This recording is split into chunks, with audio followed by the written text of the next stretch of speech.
समर्थ news, आवाज महाराष्ट्राचा. महाराष्ट्र राज्याचे उपमुख्यमंत्री स्वर्गवासी अजितदादा पवार यांना श्रद्धांजली वाहण्यासाठी मदनवाडी येथे शोकसभेचे आयोजन करण्यात आले होते. यावेळी मोठ्या संख्येने कार्यकर्ते व ग्रामस्थ उपस्थित होते. कशासाई भिजविसी डोळे उजळ तुझे भाल, कशासाई भिजविसी डोळे उजळ तुझे भाल, रात्रीच्या गर्भात उद्याचा असे उशक्काल, रात्रीच्या गर्भात उद्याचा असे उशक्काल, सरणावरती आज आमुची पेटताच प्रेते, सरणावरती आज आमुची पेटताच प्रेते, उठतील त्या ज्वालांतून भावी क्रांतीचे नेते, उठतील त्या ज्वालांतून भावी क्रांतीचे नेते. जाण्यानं एकच पोकळे निर्माण झालेले की दादा आपल्यात आज नाहीत. तर दादाला खरी श्रद्धांजली व्हायची असेल तर आपल्या जिल्हा परिषदच्या तालुक्यातील 8 उमेदवार 20 उमेदवार ज्यावेळेस निवडून देतील त्यावेळेसच दादाला खरी श्रद्धांजली आपण वाहिली असं म्हणलं तरी वाव. तसं पाहिलं तर भारताचे माजी उपमुख्यमंत्री आदरणीय दादांचं 28 तारखेला अपघाती निधन झालं. त्याच्यामध्ये संपूर्ण महाराष्ट्राला एक आपला जाणता राजा गेला आणि प्रत्येक जे दादांना समोर घेतले नसतील, फक्त टीव्हीवर पाहिला असतील, अशा लोकांनी सुद्धा टीव्हीमध्ये दादांचा तो घडलेला प्रकार पाहिल्यानंतर त्यांच्या सुद्धा डोळ्यातून अश्रू वाढले. आज दादा आपल्याला सोडून गेले, परंतु या महाराष्ट्राला दुःख झालं, त्याबरोबर पुणे जिल्ह्याला झालं, त्याचप्रमाणे इंदापूरला झालं आणि जास्त बारामती आणि इंदापूरला झालं. नगरपालिकेची निवडणूक होती आणि निवडणूक झाल्यानंतर मामाने मला बोलवलं. मी मामा बसलो. मामाने त्यावेळेस मला सांगितलं की आप्पासाहेब, मी दादाला म्हणालो की आप्पासाहेबाची इच्छा आहे की भरत शेठला तिकीट द्या. दादानी एका मिनिटात सांगितलं की देऊन टाक. मग मी त्यावेळेस मामाला म्हणलं, मी माझंच नाव सांगितलं, तुमच्या बी मनात होतं, तर ते गप बसले. म्हणजे एवढा विश्वास माझ्यासारख्या कार्यकर्त्यावर त्यांचा होता. नेहमी कुठं सभेमध्ये म्हणलं तर मग बोलायचे, खाजगीमध्ये म्हणायचे की आप्पासाहेबाला काम सांगितलं तर ते करणारच. एवढा विश्वास दिल्यानंतर आज माझ्या मनाला काय वाटत असेल? मित्रांनो, आज आपण भाऊंच्या बाबतीमध्ये बोलायचं झालं, खऱ्या अर्थानं त्यांनी दादांचा आणि साहेबांचा शब्द एका मिनिटामध्ये त्यांनी सोडून दिला. जिथं जिथं उमेदवार मामा म्हणतील, दादा म्हणतील, त्यांनी ऐकलं. हे बी तुम्ही लक्षात घ्या. आणि निवडणुका जातात, दादांच्या घटनेनंतर ही निवडणूक होती. मित्रांनो, एवढीच गोष्ट लक्षात ठेवा. भाव असतील, मामा असतील, शेवटी आम्ही सुद्धा घट्ट झालो आणि दादांची घटना घडल्यानंतर अजून घट्ट झालो. त्यामुळं आपण सुद्धा घट्ट व्हावं. आणि दादांना या ठिकाणी मी माझ्या कुटुंबाच्या वतीनं भावपूर्ण श्रद्धांजली अर्पित करतो. आणि याच्यापेक्षा जास्त काय बोलण्यासारखं नाही. आपण समजून घ्या आणि तीच श्रद्धांजली दादांना होईल, एवढंच बोलतो आणि थांबतो. यानंतर महाराष्ट्र राज्याचे माजी सहकार मंत्री मान्य हर्षवर्धन भाऊ पाटील साहेब स्वर्गीय अजितदादा पवार यांना श्रद्धांजली अर्पित करतील.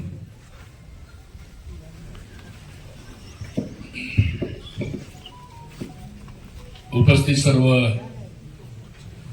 शोकाकुल बंधू भगिनींनो, आज मदनवाडी गावामध्ये एवढ्या हजारोच्या संख्येमध्ये उपस्थित राहून दादांना श्रद्धांजली अर्पण करावी असा अतिशय दुःखद प्रसंग आज दुर्दैवानं आपण सर्वांच्यावर आलेला आहे. आपल्या सर्वांनाच माहिती आहे की दादांचं अपघाती निधन झालं आणि अजूनही विश्वास बसत नाही की दादा आपल्यामध्ये नाही. पण दादा गेले आणि बऱ्याचशा जबाबदाऱ्या तुमच्या आमच्या खांद्यावर टाकून दिल्या. कारण गेल्या महिना 2 महिन्यामध्ये दादांचं जो संपर्क आला, राज्य पातळीवर संपर्क आला, जिल्हा पातळीवर संपर्क आला आणि काही वरिष्ठ पातळीवर जे काही विषय चर्चेला येत होते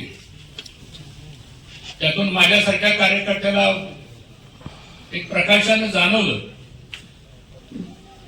की दादांच्या मनामध्ये काहीतरी वेगळं आहे, की आपण 30-35 वर्ष राजकीय सामाजिक सर्व जीवनामध्ये आपण काम करतो आणि प्रत्येकाच्या आयुष्यामध्ये असा एक क्षण येतो, अशी एक वेळ येते की जिथं माणूस 2 पायावर शांतपणे उभा राहतो आणि मग वेगळ्या पद्धतीने विचार करायला, की उठल्यापासून रात्री 12 वाजेपर्यंत सातत्यानं काम करत करत दादाने अख्खा महाराष्ट्र उभा केला. परंतु दादांना असा एक विचार आला की जो त्यांनी आमच्यासारख्यांच्या जवळ बोलून दाखवला. सगळ्याच गोष्टी इथं बोलणं शक्य नाही, पण त्यातले एक वाक्य मात्र मला सातत्यानं माझ्या हृदयामध्ये राहिलं. ते मला म्हणजे हर्षवर्धन आता थांबलं पाहिजे आणि विचार एकत्र केला पाहिजे. त्यांची आणि आमची काही राजकीय मतभिन्नता जरूर झाली असेल. 20 वर्ष मंत्रिमंडळामध्ये आम्ही मांडीला मांडी लावून बसून राज्याचं कामही केलं, बरोबरही काम झालं, विरोधातही काम झालं. पण व्यक्तिगत संबंध, व्यक्तिगत नाती, घराण्यामधले आपले सुसंस्काराचे संबंध, याला कधी आपण त्या गोष्टीची झालर त्याला कधी येऊ दिली नाही.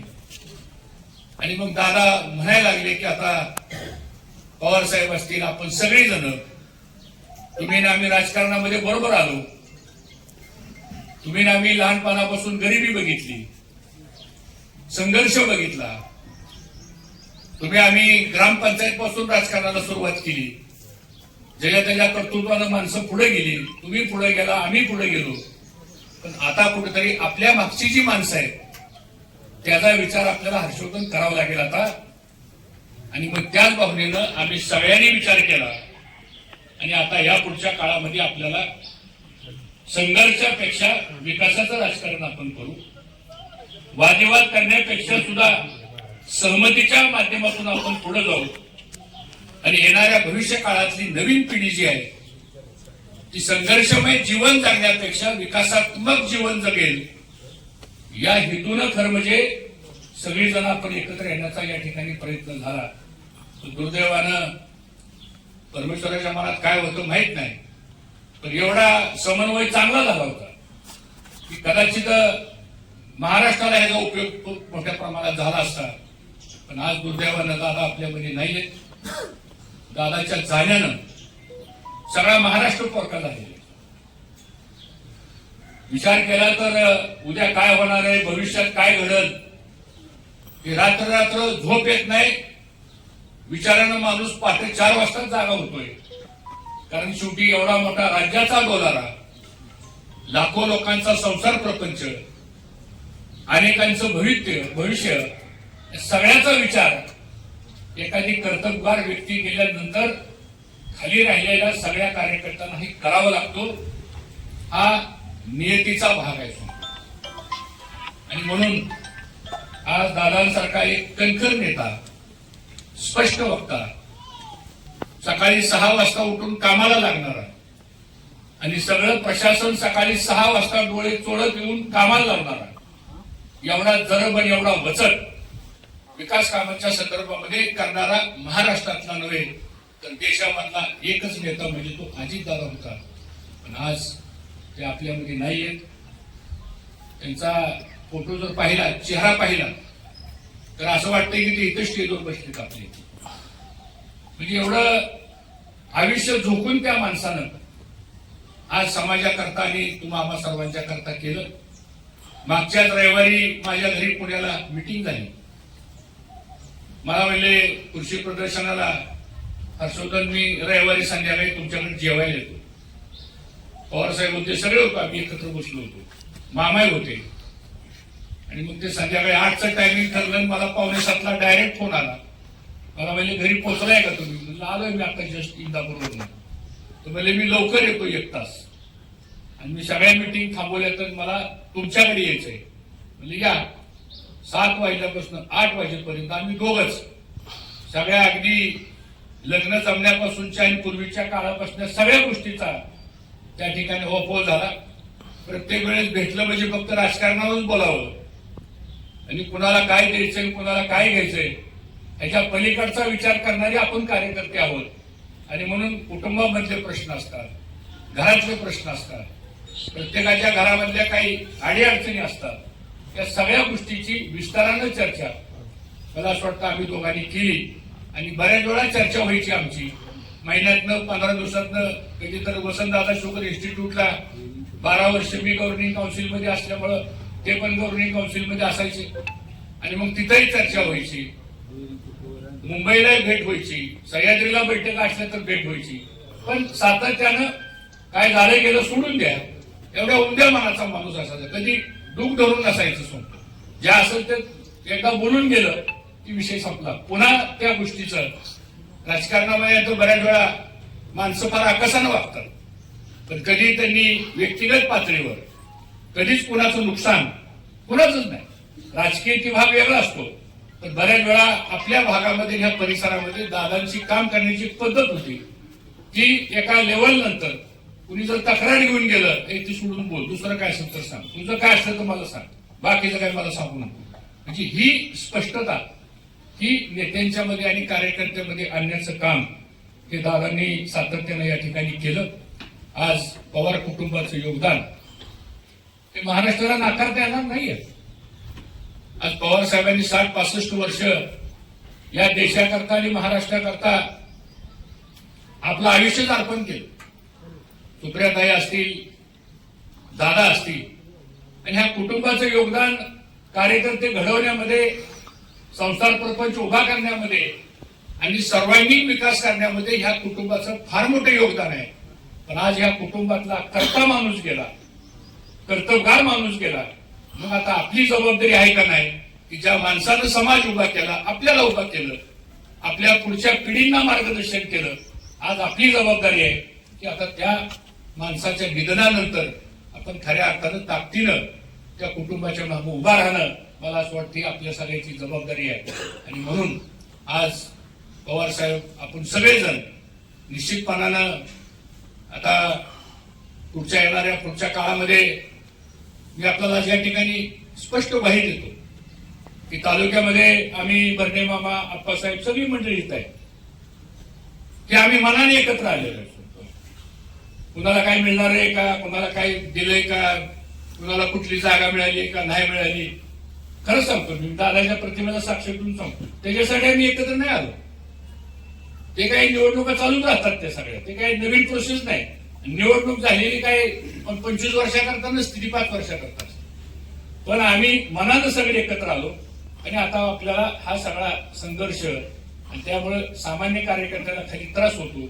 एकाच गावात 2 गट तट झाले, वादिवाद होतो आणि त्यातून आर्थिक नुकसान होतं, सामाजिक स्वास्थ्य बिघडतं, कौटुंबिक स्वास्थ्य बिघडतं. आणि मग राजकारण करायचे कशासाठी?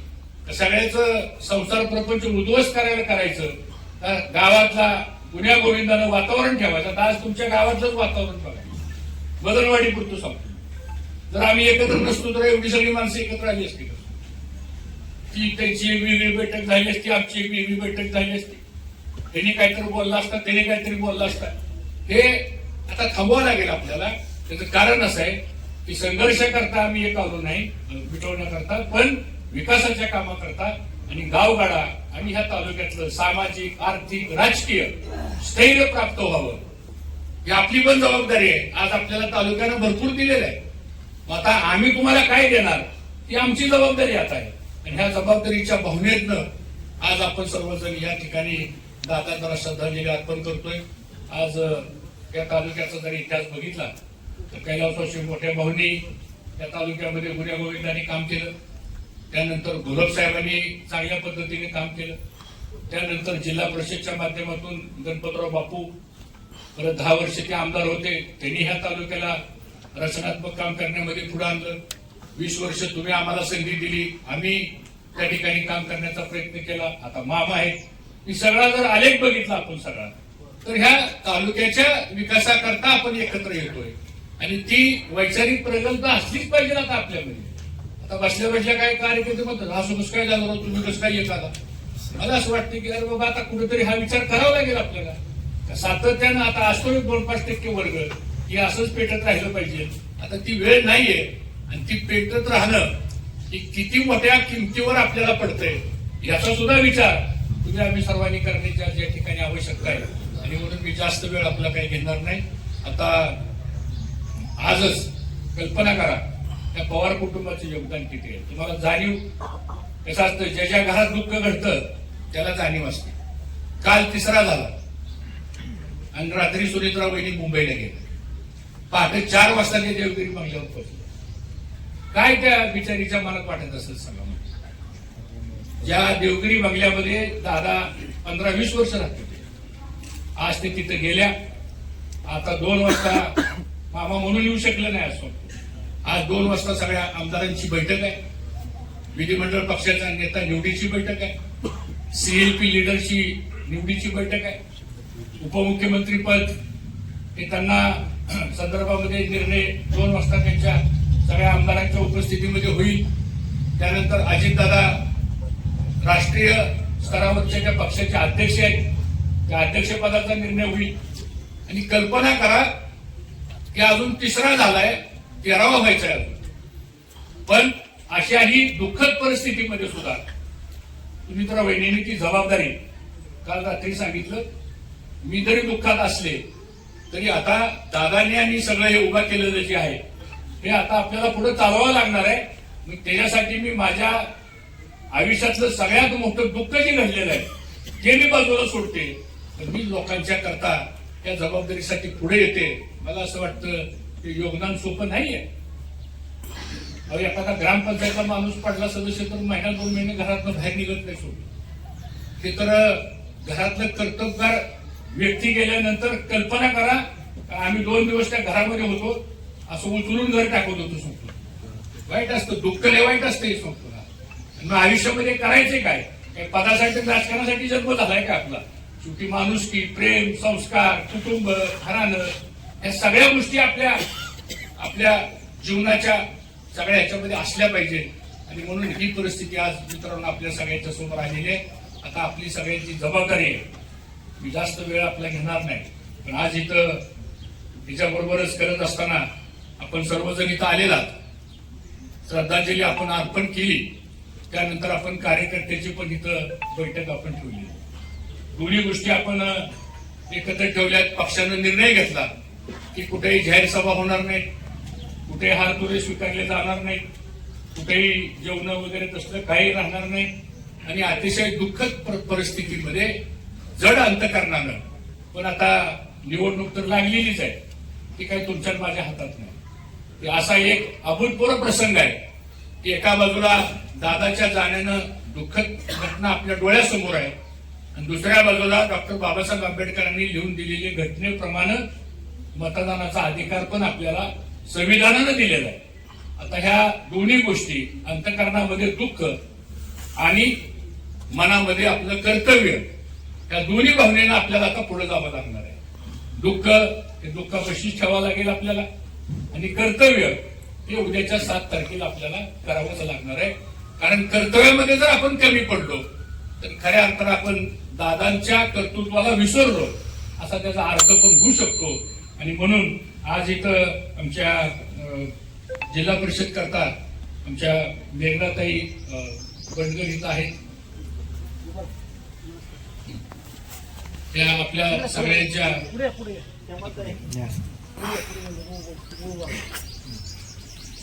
आणि दुसऱ्या उमेदवार आपल्या सौ हेमाताई पद्माकर माडगे ह्या 2 आमच्या भगिनी या इथं आपल्या पंचायत समिती जिल्हा परिषद करता उमेदवार आहेत.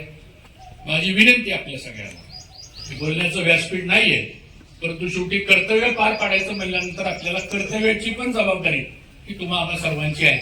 आणि म्हणून आज दादांची मनापासूनची इच्छा होती, जे दादा माझ्यापाशी बोलले, जे मामांजवळ बोलले, जे आप्पासाहेबांपाशी बोलले, जे हनुमंतराव कोकाटे यांच्यापाशी बोलले, पृथ्वीराज असं की तुम्ही सगळे त्या बैठकीला होता आणि तिथं दादांनी जी भावना व्यक्त केली, दादा म्हणले तुम्ही सगळे एकत्र आलाय आता.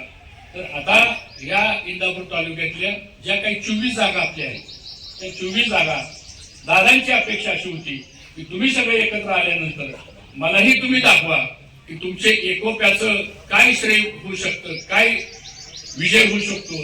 तर या 24च्या 24 जागा खऱ्या अर्थानं आपण घड्याळ्याच्या चित्रासमोरचं बटन दाबून खऱ्या अर्थाने दादांना आपण श्रद्धांजली या निमित्तानं अर्पण करावी, एवढीच माझी अंतकरणापासून या ठिकाणी आपल्या सर्वांना विनंती आहे. मी तालुक्यातल्या सर्व जनतेच्या वतीनं, राष्ट्रवादी काँग्रेस पक्षाच्या वतीनं मी निश्चितपणानं या ठिकाणी भावपूर्ण श्रद्धांजली अर्पण करतो. आपण सर्वांनी मला असं वाटतं 1-2 मिनिटं उभं राहून दादांना पण या ठिकाणी आदरांजली